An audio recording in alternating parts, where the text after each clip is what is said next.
The doorbell rang at exactly midnight. Emma froze, clutching her screaming 6-month-old daughter to her chest. Nobody visited at this hour, especially not in this part of town. Through the peephole, she saw a tall man in an expensive-looking coat, his face partially obscured by shadows. Her heart hammered against her ribs as she remembered the desperate text she'd sent 3 hours earlier to what she thought was her friend's new number. The text meant for Sarah had gone to a stranger instead, a wrong number that would change everything. If you've ever believed in fate, in those moments when the universe conspires to bring the right people together at exactly the right time, stay with me until the end of this story. And if this journey touches your heart, please consider hitting that like button and subscribing to join our community of believers in human connection. Emma hadn't slept in 36 hours. Her daughter Lily's formula had run out, her last $20 had gone to the electricity bill, and payday was still 4 days away. The refrigerator hummed emptily in her small apartment, a constant reminder of her failure to provide. At 24, she never imagined she'd be here, alone, broke, and terrified of losing the one thing that mattered. Her phone battery showed 7% as she typed with trembling fingers, "Hey, I hate to ask, but could I borrow $50 until Friday? Lily's out of formula and I'm desperate. I'll pay you back, I swear." The reply came almost instantly, "I think you have the wrong number." Emma's face burned with embarrassment. "I'm so sorry," she texted back. "Thought this was my friend's new number." 3 dots appeared, disappeared, then reappeared. "Is your baby okay?" Something about the simple question broke her. Emma slid down against the kitchen cabinet and sobbed silently while Lily finally slept in her second-hand crib. She shouldn't tell a stranger her problems. But at that moment, with no one else to turn to, her fingers moved of their own accord. "No. We're not okay. I'm out of formula, out of money, out of options. I've never felt like such a failure." The stranger replied, "What kind of formula does your baby need? And what's your address?" Emma hesitated. Every warning bell rang in her head. You don't give your address to strangers. But desperation has a way of silencing caution. She sent her address and the formula brand, then added, "But please don't worry about it. I'll figure something out." "I'll handle it," came the cryptic response. That was 3 hours ago. Now, as Emma peered through the peephole at the midnight visitor, she wondered if she'd made a terrible mistake. "Who is it?" she called, her voice stronger than she felt. "Jack Harrington. You texted me about formula." The name meant nothing to her. With the chain still latched, Emma cracked open the door. The man stood under the harsh hallway light, holding a shopping bag in one hand and what looked like a briefcase in the other. He wasn't what she expected, maybe in his late 30s, with tired eyes and day-old stubble. His clothes screamed money, but his expression held something she recognized immediately, the bone-deep exhaustion of a parent. "I brought the formula," he said simply. "And some other things you might need." Emma's suspicion battled with desperation. "How do I know you're the person I texted?" He pulled out his phone and showed her their conversation. "I could have sent someone from my staff, but I wanted to make sure it got to you safely. Midnight in this neighborhood isn't ideal, but I came from Seattle and the flight was delayed." "Flight? Staff?" Emma's confusion must have shown on her face. "May I come in? I promise I'm not here to harm you. I just want to help." Against her better judgment, Emma unlatched the chain. As Jack stepped into her tiny apartment, the contrast between his tailored coat and her second-hand furniture couldn't have been starker. He set down the shopping bag and opened it to reveal not just 1 but 6 cans of the premium formula she'd mentioned, along with diapers, wipes, and several jars of baby food. "I wasn't sure what size diapers, so I guessed based on age," he said, his voice soft as he glanced at Lily's crib. "Why?" Emma whispered, the simple question encompassing everything she couldn't articulate. Jack's eyes met hers, and something passed between them, a current of understanding that transcended their different worlds. Because 8 years ago, I was where you are, he said. Except I was a single dad with a 2-year-old son, sleeping in my car, too proud to ask for help until a stranger saw us and changed everything. He set his briefcase on her small kitchen table. Sometimes the universe puts people in our path when we need them most. Emma's exhaustion and weariness gave way to tears. I don't understand. Who are you? Jack smiled slightly. Just someone who got a wrong number at the right time. He opened the briefcase, revealing not stacks of papers as she'd expected, but neatly arranged cash. This should help until things stabilize. No loans, no repayment, no strings. Emma stepped back. I can't accept that. I just needed formula money. I know, Jack said. But I've been where you are, and what you need isn't just formula. You need breathing room. A chance to get ahead instead of constantly falling behind. He closed the briefcase and slid it toward her. Consider it paying forward what someone once did for me. As Lily began to stir and fuss, Emma instinctively moved to the crib. Jack watched as she lifted the baby with practiced gentleness. She's beautiful, he said. Reminds me of my son at that age. Those sleepless nights feel endless, don't they? Emma nodded, surprised by his understanding. Sometimes I feel like I'll never sleep again. You will, he assured her. And someday, this will be a story you tell her about the time a stranger showed up at midnight with formula. Emma prepared a bottle with the new formula, her movements automatic despite her confusion. I still don't understand why you do this for someone you don't know. Jack was quiet for a moment, watching as Lily eagerly accepted the bottle. 8 years ago, I was working 3 jobs after my wife died. My son Tyler was always being shuffled between babysitters, never getting the stability he needed. One night, we got evicted. I had nowhere to go, so we slept in my car in a Walmart parking lot. His voice remained steady, but Emma saw the memory's pain in his eyes. A woman tapped on my window around dawn. I thought she was security, coming to tell us to move. Instead, she handed me a card with an address.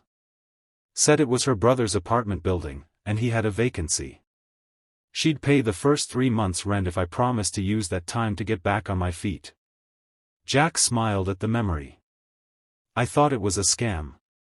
But it wasn't. That woman changed our lives with one act of kindness. She saw someone in need and did something about it. Emma's apartment suddenly felt too small to contain the emotion building in her chest. And now you're, what? Rich? Jack laughed softly.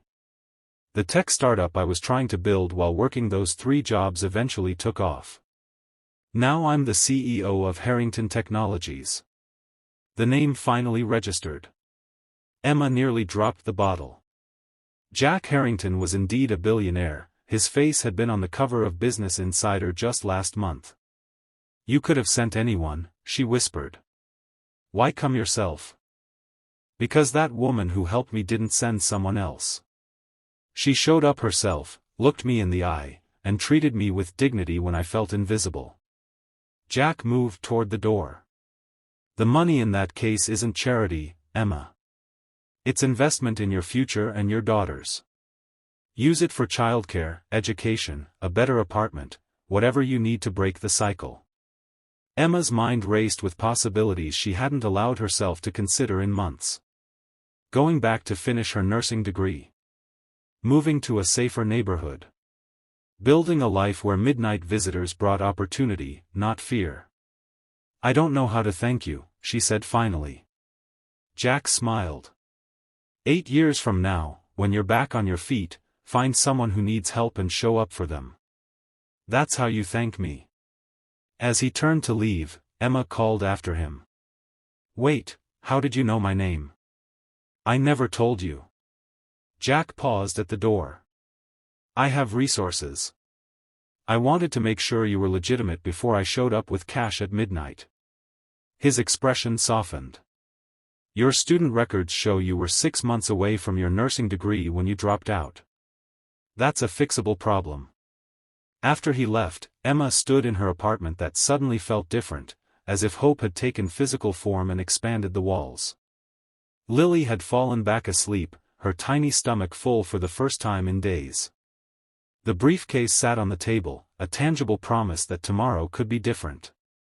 Emma carefully opened it again, her hands shaking. Inside was $50,000 in neatly stacked bills, along with a business card with Jack's private number written on the back. Beneath the money was a sealed envelope. She opened it to find a letter. "Emma," it began. "By the time you read this, I'll be on my way back to Seattle. What I didn't tell you is that the woman who helped me 8 years ago never asked for recognition or repayment. She simply said that true generosity creates ripples that extend far beyond what we can see. Your accidental text wasn't an accident to me, it was one of those ripples finding its way back. The money is yours, no strings attached, but I have one request: when you're ready, I have a scholarship program for single parents at my company. We provide education, childcare, and mentorship. There will always be a place for you if you want it. Sometimes the universe puts the right people in our path when we need them most. Tonight, you were that person for me. Jack." Emma sank into her worn couch, the letter clutched to her chest. For the first time in months, the knot of anxiety in her stomach began to loosen. She looked at her sleeping daughter and whispered, "Things are going to be different now, Lily. I promise." 6 months later, Emma stood in front of her bathroom mirror, straightening the collar of her new blouse.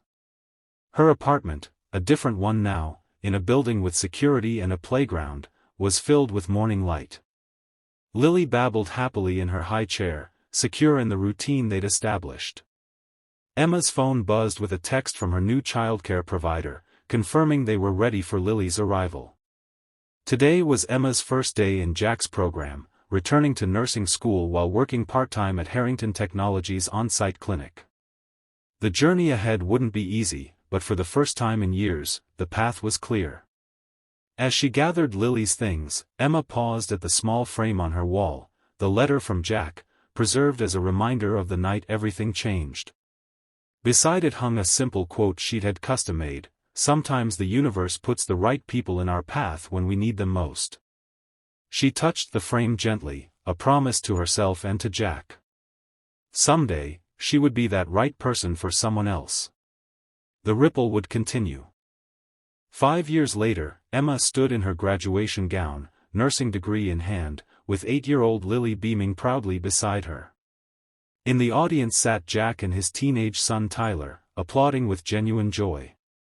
What had begun as an accidental text had blossomed into a chosen family, bound by something stronger than blood, the deliberate choice to see another's need and respond with compassion.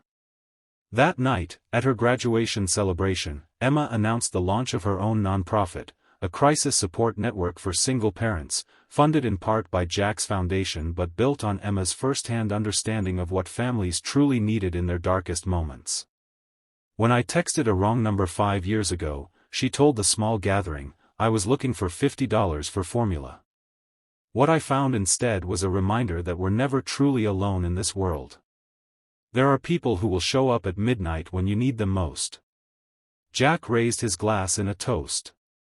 "To wrong numbers and right timing." Emma smiled, thinking of all the parents who would receive midnight help because of what had happened that night. "And to the ripples we create," she added, "when we choose kindness over indifference." As the years passed, Emma's organization grew, helping thousands of families find their footing. The briefcase that had once held $50,000 now sat in her office, empty of money but filled with letters, notes from parents who had received help and gone on to help others, each one a ripple extending outward. And sometimes, when a desperate parent received unexpected aid in their darkest hour, they would ask Emma how she knew exactly what they needed. She would smile and tell them about a midnight doorbell, a billionaire with tired eyes, and a text message that went to exactly the right wrong number. Because in a world that can seem cold and indifferent, the most powerful story is one of connection, of how we find each other across the divides of circumstance and privilege, and how the simple act of showing up can change not just one life, but countless others down the line. If this story touched your heart, remember that these moments of connection happen every day, often without witnesses or recognition. Your like and subscription help us share more stories that remind us of our shared humanity and the difference one person can make. Because sometimes, the universe puts not just the right people in our path, but the right stories in our feed, exactly when we need to hear them most.